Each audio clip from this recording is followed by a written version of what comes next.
भारतातील ट्रेन, बस तसेच काही सार्वजनिक ठिकाणी होणारी गर्दी आपल्यासाठी नवीन नाही। या दरम्यानचे अनेक व्हिडिओ देखील सोशल मीडियावर व्हायरल झालेले आपण पाहतो। बऱ्याचदा अशा गर्दीमध्ये भांडण, मारहाण देखील होते। पण अशी गर्दी अमेरिका, लंडन सारख्या देशांमध्ये शक्यतो कुणी पाहिली नसेल। असाच लंडनमधील एक व्हिडिओ सध्या सोशल मीडियावर व्हायरल होतोय, ज्यातील गर्दी आणि बेशिस्तपणा पाहून युजर्स ही कमेंट करताना दिसत आहेत।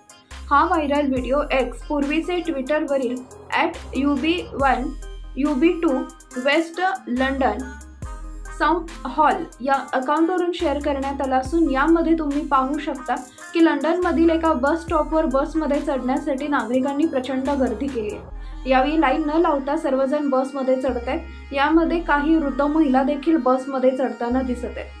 नागरिकांचा हा बेशिस्तपणा पाहून सोशल मीडियावरील युजर्स ट्रोल करताना दिसत आहेत। हा व्हायरल व्हिडिओ युजर्स अनेक कमेंट्स करताना दिसत आहेत, ज्यात एकाने लिहिले, हे लंडन आहे का? मला वाटलं हे बंगळुरू आहे। तर दुसरे एकाने लिहिले की हा बस स्टॉप माझ्या घरापासून काही अंतरावरच आहे, इथे नेहमीच असा बेशिस्तपणा असतो। तर आणखी एकाने लिहिलंय की इथे कोणालाही एकमेकांबद्दल अजिबात आदर नाही आणि शिस्त पण नाही। तर आणखी एकाने लिहिलंय की या लोकांना रांगेत उभे करायला काय जातंय, या लोकांमध्ये समजूतदारपणा कधी येणार। या व्हिडिओला आतापर्यंत जवळपास 1 मिलियनहून अधिक व्ह्यूज मिळाले असून 1000हून अधिक लाईक्स मिळाले आहेत। शिवाय अनेक जण यावर कमेंट्स करून संताप व्यक्त करताना दिसत आहे।